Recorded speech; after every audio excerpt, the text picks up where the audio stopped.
안녕하십니까.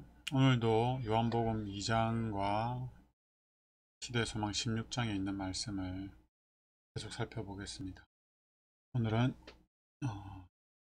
이 성전을 헐라 라는 제목으로 말씀을 나누겠습니다.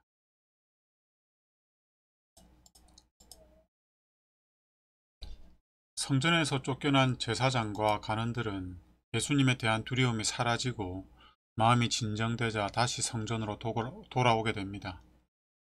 성전으로 돌아온 제사장과 간원들은 이사야의 메시아의 예언이 성전에서 봉사하고 계신 예수님의 모습과 일치한다는 사실을 알게 됩니다. 예수님이 메시아의 예언을 성취하신 분이라는 사실을 깨닫게 된 것입니다. 제사장들은 예수님이 메시아라는 분명한 증거를 가지고 있었습니다. 그럼에도 불구하고 예수님에게 다시 한번 표적을 보여달라고 하죠. 무슨 표적입니까? 예수님이 메시아라는 표적을 보여달라고 합니다. 그게 2장 18절이죠. 이에 유대인들이 대답하여 예수께 말하기를 내가 이런 일을 행하니 무슨 표적을 우리에게 보이겠느냐. 예수님은 이번에 표적을 보여준다 할지라도 유대인들의 요구대로 표적을 보여준다 할지라도 제사장들이 종교 지도자들이 자신을 메시아로 믿지 않을 것을 아셨습니다. 여기서 말하는 유대인들은 종교 지도자들을 말하는 겁니다.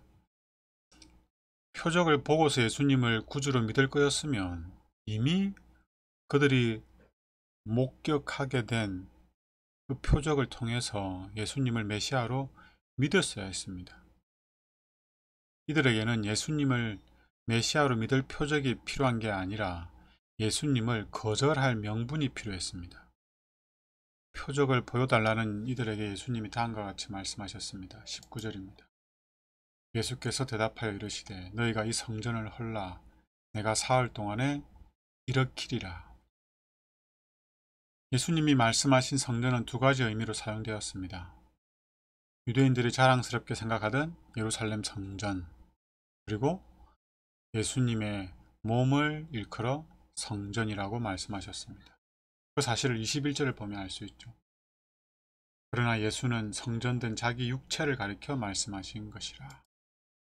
성전의 의미가 두 가지가 있었기에 성전을 헐라는 말씀도 두 가지로 이해할 수 있습니다. 첫 번째는 예루살렘의 멸망이죠. 근데 왜 멸망하냐면 유대인들의 불순종으로 말미암아 멸망하게 됩니다. 자신들이 자초한 거죠. 두 번째는 하나님의 백성이라고 공언하는 유대인을 통해서 예수님이 죽임을 당하실 것을 의미하였습니다. 제사장과 간원들은 예수님이 하신 말씀이 이러한 의미인지를 전혀 몰랐습니다. 하지만 그들은 이미 예수님을 죽이고자 하는 마음을 품고 있었습니다. 예수님이 성전을 헐라는 말씀으로 그들의 숨긴 의도와 목적을 드러내셨지만 지도자들은 성전을 헐라는 이 말씀을 예루살렘 성전으로만 이해했습니다. 20절 말씀을 보면 그 사실을 알 수 있습니다. 유대인들이 이르되 이 성전은 46년 동안 지었거늘 내가 3일 동안 일으키겠느냐 하더라. 유대인들에게 성전은 하나님의 임재의 상징이었고 민족의 자랑이었습니다. 이 사실을 알고 있던 헤롯 왕은 유대인들의 환심을 사기 위해서 예루살렘 성전을 재건하는 일에 엄청난 후원을 하게 됩니다. 이 성전을 헤롯 성전이라고 그러죠. 이 헤롯 성전을 건축한 지가 벌써 46년이 지났는데 아직도 건축 중이었습니다. 그런데 예수님이 이 성전을 무너뜨리면 사흘 안에 다시 건축하겠다고 하니 이들은 성전을 무너뜨리라는 것도 받아들일 수가 없는데 그것을 사흘 안에 재건하겠다고 하니 어이가 없고 화가 났던 겁니다. 그런데 이들에게 이 말씀은 예수님을 거절할 이유가 됩니다. 사실 이들이 이 말씀을 통해서 어이가 없고 화가 나서 예수님에게 소리를 쳤지만 이 말씀 때문에 이들은 예수님을 거절할 빌미를 갖게 되는 거죠. 예수님이 빌미를 제공했다고 할 수 있나요? 그렇게 됩니다. 이 말씀을 듣고 예수님을 메시아로 받아들이지로 않기로 그들은 결심을 합니다. 더 확실한 결심을 하죠. 그래서 이 말씀을 나중에 예수님을 거짓으로 고소할 때 사용을 하게 되고요. 다음에 십자가에 예수님이 달리셨을 때에 예수님을 조롱할 때도 이 말씀을 인용해서 조롱을 합니다. 두 말씀을 좀 살펴볼까요? 우리가 그의 말을 들으니 이제 제사장들이 거짓 증인을 세워서 예수님을 고소를 하는데 이렇게 말하죠. 예수님을 고소할 이유가 없는 거예요. 죄가 없으니까. 지금 거짓으로 지금 증인을 세워서 고소를 하는데 우리가 그의 말을 들으니 손으로 지은 이 성을 내가 헐고 손으로 짓지 아니한 다른 성전을 사흘에 지으리라 하더라 하되 반역을 꾀하는 자처럼 고소를 한 겁니다. 그리고 밑에 있는 말씀은 예수님이 십자가에 달리셨을 때 예수님이 받으신 조롱이죠.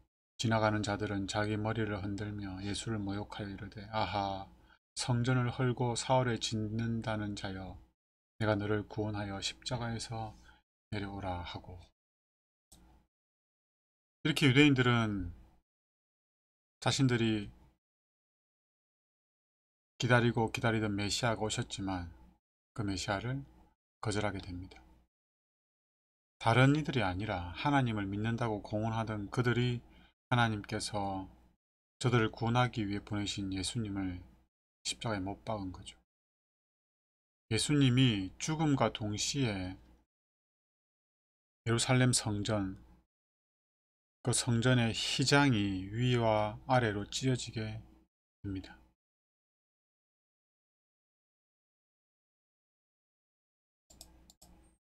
마가복음 15장에 있는 말씀입니다. 예수께서 큰 소리를 지르시고 숨지시니라. 이에 성소휘장이 위로부터 아래까지 찢어져 들이대니라. 휘장이 아래에서 위로 찢어졌다면 그건 사람이 인위적으로 찢었다고 볼 수 있을 것입니다. 그러나 성소의 휘장이 위에서 아래로 찢어진 것은 사람이 한 일이 아니었습니다. 이 일은 하나님께서 하신 일이었습니다. 성전 휘장이 찢어진 것은 예수님의 죽음과 동시에 성전 휘장이 찢어진 것은 성전의 예식과 봉사들의 종결을 의미하였습니다. 그럼에도 불구하고 유대인들은 예수님이 죽으시던 그 시각에 어린 양을 잡아서 희생제사를 드리고 있었습니다. 예수님을 상징하는 그 어린 양을 말이죠. 비록 당신의 백성이라고 공언하는 유대인들이 예수님을 십자가에 못 박았지만 예수님은 부활하심으로 내가 사흘 동안에 일으키리라고 하신 말씀을 이루셨습니다. 예수님이 이 성전을 헐라 내가 사흘 동안에 일으키리라 이 말씀은 예수님의 죽음과 죽으신 후 3일째 되는 날에 부활하실 것을 말씀하신 것이었습니다. 제자들은 예수님이 하신 이 말씀을 이해했을까요? 이 성전을 헐라 내가 사흘 동안에 일으키리라. 제자들도 성전을 헐라는 이 말씀이 예수님의 죽음을 의미한다는 사실을 깨닫지 못했습니다. 물론 예수님도 제자들이 이 말씀을 깨달으리라 생각하지 않았습니다. 깨닫기를 의도하지도 않으셨어요. 왜냐하면 아직 제자들은 예수님의 사명을 이해하지 못한 상태였기에 예수님 고난당하고 죽게 될 것을 알게 된다면 그것을 감당할 수가 없었을 것이었기 때문입니다. 제사장과 간원들도 이해하지 못했고 제자들도 이해하지 못할 것을 아셨음에도 불구하고 예수님은 왜 이 말씀을 하셨을까요? 22절에서 그 이유를 설명하고 있습니다. 죽은 자 가운데에서 살아나신 후에야 부활하신 후에야 제자들이 이 말씀하신 것을 기억하고 성경과 예수께서 하신 말씀을 믿었더라. 제자들의 믿음을 더 굳게 하는 말씀이 됐죠. 시대 소망에서는 다음과 같이 설명하고 있습니다. 그리스도께서 이 말씀을 하신 것은 그를 믿는 자들을 위해서였다. 그리스도께서는 그 말씀이 되풀이 될 것을 아셨다. 6월절에 말씀하신 그 말을 수많은 사람들이 들을 것이며 세계 각처에 전달될 것이다. 그리스도께서 죽은 자들 가운데서 부활하신 후에 그 말씀의 의미가 명백하게 될 것이었다. 이 말씀은 많은 사람들에게 그리스도의 신성에 대한 결정적인 증거가 될 것이었다. 그리하여 많은 사람들이 예수님을 구주로 믿게 됩니다. 예수님이 공생의 기간 동안 제자들에게 하신 말씀들을 제자들은 모두 이해하지 못했습니다. 예수님이 말씀하셨을 당시에 이해하지 못한 그 말씀들이 후에 예수님이 그들과 함께 하지 않을 때 그들에게 힘이 되고 격려가 되고 용기가 될 것을 예수님이 아셨습니다. 그래서 지금은 그들이 이해하지 못하지만 받아들이지 못하지만 후에 이 말씀을 그들이 기억하여서 힘을 얻고 용기를 얻고 위로를 받고 예수님에 대한 더 큰 확신과 믿음을 갖게 될 것을 아신 거죠. 예수님은 성전을 헐라 내가 사흘 동안 일으키리라 라는 이 말씀 때문에 고소를 당하셨고 조롱을 받으셨지만 제자들을 위해서 이 말씀을 하지 않을 수가 없었습니다. 예수님이 승천하신 후에 그들과 함께 하지 못할 때 이 말씀으로 제자들은 더 큰 확신으로 예수님을 믿고 예수님이 가신 길을 따라가도록 하는 원동력이 되었습니다. 우리도 제자들처럼 당장은 이해가 되지 않지만 시간이 지난 후에 우리에게 유익이 되는 말씀이 있습니까? 네, 있습니다. 그렇죠? 제자들이 예수님의 죽음이라는 절망을 경험한 후에야 부활의 기쁨을 경험하였듯이 우리도 삶의 절망을 경험한 후에야 비로소 예수님 안에서의 기쁨을 누릴 때가 있습니까? 있습니다. 당장은 이해되지 않지만 후에 우리에게 유익이 되는 말씀이 있고 당장은 내 삶이 힘들고 지치고 아프지만 지난 후에 우리는 기뻐할 수가 있습니다. 지금 내게 왜 이런 일이 일어나는지, 왜 내 삶에 이런 고난이 이르러 오는지 알 수는 없지만 시간이 지난 후에 비로소 우리는 알게 될 것입니다. 제 아들처럼 말이죠. 왜 예수님이 이 말씀을 하셨는지, 왜 예수님이 죽임을 당하셔야 했는지 알 수는 없지만 지난 후에 비로소 그 말씀을 알게 되고 예수님의 죽으심이 우리의 구원을 위해 절대적으로 필요한 일이었고 그리고 그 예수님이 다시 부활함으로 말미암아 우리에게 영생의 소망을 주시는 것처럼 우리도 그렇습니다. 지금 내가 걸어가고 있는 이 길이 순탄한 길은 아니지만 지나고 보면 이것이 하나님의 은혜였다는 사실을 알게 될 것입니다. 어쩌면 이미 이 일을 경험했는지도 모릅니다. 우리가 지금까지 살아온 길을 돌아보니 그 길이 순탄한 길이 아니에요. 굴곡이 있고 시련이 있고 아픔이 있던 길이었습니다. 그런데 그 길을 돌아보니 하나님의 은혜이지 않았습니까? 그것처럼 앞으로도 우리가 그러한 경험을 하게 될 것입니다. 예수님이 나와 함께 하셨고 나의 길을 인도하셨듯이 앞으로도 예수님이 나와 함께 하실 것이고 나의 길을 인도하실 것이라는 사실을 우리는 알게 될 것입니다. 그래서 우리는 오늘 믿음으로 살아야 합니다. 그러면 내일은 믿음의 아름다운 열매를 얻게 될 것입니다. 기도하겠습니다. 하나님, 당장은 이해하지 못하겠고 당장은 납득할 수 없고 수긍할 수 없는 일들이 후에는 우리에게 감사의 이유가 되고 하나님의 은혜였음을 고백하게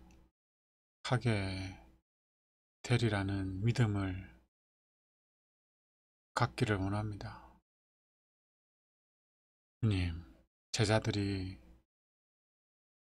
예수님의 말씀을 이해하지 못하고 예수님의 고난과 죽음을 통하여 그들이 슬픔과 절망을 경험했지만 예수님의 부활을 통하여 그들이 다시 기뻐하였듯이 저희들도 우리 삶 속에 예수님의 부활과 같은 경험들이 있을 수 있도록 축복하여 주시옵소서. 지금 이해되지 않는 이 일들과 우리가 겪고 있는 이 어려움들이 지난 후에는 하나님을 찬송하고 하나님께 감사하고 하나님을 더욱더 신뢰할 수 있는 이유들이 될 수 있도록 저희들의 삶을 인도하여 주시옵소서. 오늘 저희들이 믿음으로 이 하루를 살게 하여 주시옵소서. 그리하여 내일은 하나님 은혜 가운데에서 아름다운 열매를 경험하도록 축복하여 주시옵소서. 예수님 이름으로 기도드립니다. 아멘.